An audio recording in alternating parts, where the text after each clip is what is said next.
भक्तों ओम नमः शिवाय, श्री शिवाय नमस्तुभ्यम, जय श्री महाकाल। जी हाँ भक्तों, क्या आपके भी घर में कोई ऐसा व्यक्ति है जिसका विवाह नहीं हो पा रहा? आप लोग बहुत ज़्यादा परेशान हैं उसके विवाह के लिए कि आखिरकार इसका जो विवाह है वो हो क्यों नहीं रहा।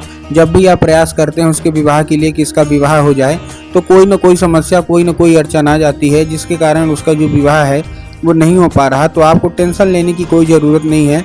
आज जो मैं आपको उपाय बताने वाला हूँ, अगर आपने केवल और केवल उतना ही कर लिया तो अवश्य रूप से जो भी इच्छा है, जो भी मनोकामना है ना, वो पूरी होनी ही होनी है। क्या करना है, कैसे करना है, पूरा आपको समझाने वाला हूँ। तो बस उपाय ध्यान से सुनिएगा, अच्छे से करिएगा। अगर आपने आज का ये उपाय ध्यान से सुन लिया और अच्छे से कर लिया तो अवश्य रूप से जो भी आपके घर में है, चाहे वो लड़का हो चाहे वो लड़की हो, जिसका भी विवाह नहीं हो पा रहा, कोई ना कोई अड़चन आ रही है, समस्या आ रही है, तो अवश्य रूप से उसका जो विवाह है ना वो मंगल तरीके से संपूर्ण होगा ही होगा। ठीक, देखिए इसमें बहुत सारे लोगों को लाभ भी मिला है। पूज्य गुरुदेव की जो कथा होती है, जैसे कि आपको पता होगा कि पूज्य गुरुदेव की कथा में लाखों की भीड़ आती है। आप सबने देखा होगा, सुना होगा। तो अभी गुरुदेव की कथा चल रही थी, आज से 5-6 महीना पहले की बात है। गुरुदेव की कथा चल रही थी और गुरुदेव की कथा में लाखों की भीड़ आई। अब जब गुरुदेव की कथा में लाखों की भीड़ आई तो हाँ, ज़्यादातर जो भक्त थे ना, उन्होंने क्या किया, पत्र के द्वारा। आपने देखा होगा कि जब गुरुदेव की कथा होती है तो हाँ, जो भक्त होते हैं वो क्या करते हैं, पत्र के द्वारा अपनी मनोकामना गुरुदेव तक पहुंचाते हैं। तो ज़्यादातर जो गुरुदेव के लोग में कथा आए में लोग आए, उन्होंने क्या किया, पत्र के द्वारा अपनी मनोकामना गुरुदेव तक पहुँचाई। अब जब गुरुदेव के पास पत्र पहुँचा और गुरुदेव ने पत्र पढ़ा तो वहाँ गुरुदेव ने देखा कि ज़्यादातर जो भक्त थे ना, उन्होंने क्या किया, पत्र के द्वारा अपनी मनोकामना गुरुदेव तक पहुँचाई। अब जब गुरुदेव के पास पत्र पहुँचा और गुरुदेव ने पत्र पढ़ा तो वहाँ गुरुदेव ने देखा कि ज़्यादातर जो भक्त हैं उनकी एक ही मनोकामना है, जो माता पिता हैं उनकी एक ही मनोकामना है, क्या कि गुरुदेव, हमारा जो बच्चा है उसका जो मन है वो पढ़ाई में नहीं लगता और उसका विवाह भी नहीं हो पा रहा। हम लोग बहुत ज़्यादा परेशान हैं कि उसका विवाह हो जाए, तो उसका विवाह नहीं हो पा रहा। उसकी जो उम्र है वो धीरे धीरे गुजरती जा रही है। कोई 30 साल का हो गया है, कोई 35 साल का हो गया है, कोई 40 साल का हो गया है, यहाँ तक कि 45 साल तक के भी लोग हो गए हैं, लेकिन उनका जो विवाह है ना वो होने का नाम ही नहीं ले रहा। कृपया करके कोई उपाय बता दें। जब गुरुदेव ने ये देखा तब गुरुदेव ने 2 से 3 उपाय बताए और कहा, केवल और केवल ये उपाय कर लेना। तुम्हारे घर का जो भी सदस्य है जिसका भी विवाह में अड़चनें आ रही हैं, केवल और केवल ये उपाय कर लेना, अवश्य रूप से वो अड़चन दूर होगी और तुम्हारे घर के उस व्यक्ति का विवाह पक्का होगा ही होगा। अब जब गुरुदेव ने उपाय बताया तो लोगों ने जा के इस उपाय को घर में करना शुरू कर दिया। अब जैसे ही लोगों ने जा के इस उपाय को घर में करना शुरू कर दिया, वही लोग गुरुदेव की कथा में मात्र 1 से 1.5 महीने के बाद वापस आए। अब जब वही लोग गुरुदेव की कथा में वापस आए तो उन्होंने क्या किया, एक बार फिर से गुरुदेव को पत्र लिखा। लेकिन इस बार आप जान के हैरान हो जाओगे कि ये वाला जो पत्र था ये गुरुदेव को धन्यवाद के रूप में पत्र था कि गुरुदेव धन्य हो आपका, आपके द्वारा बताया गया उपाय हमने कर लिया है। हमारी सारी की सारी जो इच्छा थी, सारी की सारी जो मनोकामना थी वो पूरी हो गई है। हमारे घर का जो व्यक्ति था जिसका मतलब विवाह नहीं हो पा रहा था, पक्का नहीं हो पा रहा था, वो पक्का हो गया। आपका कोटि कोटि धन्यवाद।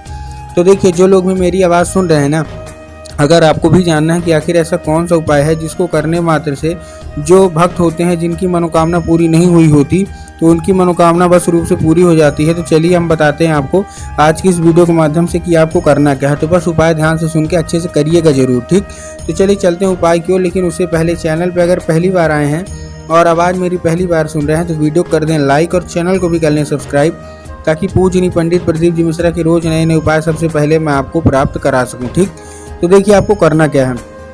इस उपाय में आपको सबसे सरल मैं जवाब बता रहा हूँ। पहला जो उपाय हो 3 काली मिर्च और 1 धतूरे का उपाय है। क्या करना है, 3 काली मिर्च लेना है और 1 धतूरा लेना है। अब देखिए, काली मिर्च और काली तिल में ना बहुत सारे लोगों के मन में शंका रहती है कि काली मिर्च लेना है कि काली तिल लेना है, हमको थोड़ा साफ साफ बताइए। तब गुरुदेव ने साफ साफ बताया कि आपको क्या लेना है, आपको लेना है काली मिर्च और साथ में 1 धतूरा। ठीक, ले लिया।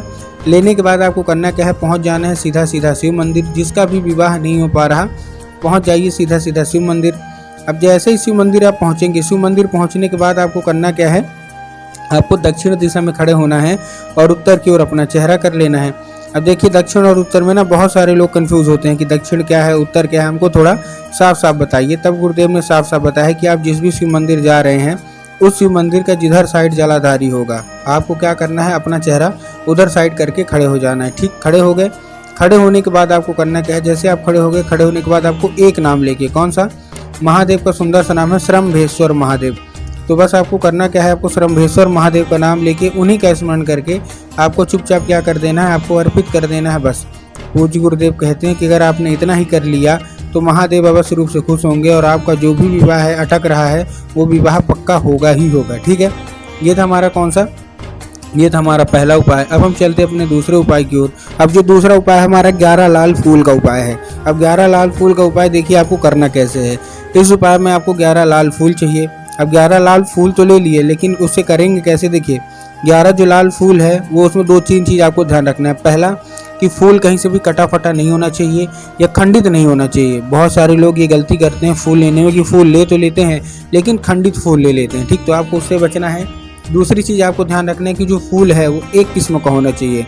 मतलब अगर आप गुलाब का ले रहे हैं तो केवल गुलाब का लीजिए, अगर गुड़हल का ले रहे हैं तो केवल गुड़हल का लीजिए। ऐसा नहीं करना कि 2 फूल गुलाब के ले लिए 3 फूल गुड़हल के ले लिए, ऐसा आपको नहीं करना है। ठीक, फूल ले लिया। फूल लेने के बाद आपको करना क्या है, पहुंच जाना है सीधा शिव मंदिर। अब जैसे ही शिव मंदिर पहुंचेंगे आप, शिव मंदिर पहुंचने के बाद आपको देखिए करेंगे क्या, आपको दिमाग में आएगा कि जाएंगे बाबा भोलेनाथ के ऊपर अर्पित कर देंगे, जो कि गलत है। आपको बाबा भोलेनाथ के ऊपर अर्पित नहीं करना, आपको माता सुख सुंदरी की जगह में अर्पित करना है, जो कि जलाधारी के बिल्कुल बीचों बीच उनकी जगह होती है। तो बस आपको जलाधारी में अर्पित करके चुपचाप अर्पित करके आ जाइए घर। पूज्य गुरुदेव कहते हैं कि 1 से 1.5 महीना रुक जाइए, आपकी सारी की सारी जो मनोकामना है विवाह के लिए ना अवश्य रूप से पूरी होगी ही होगी।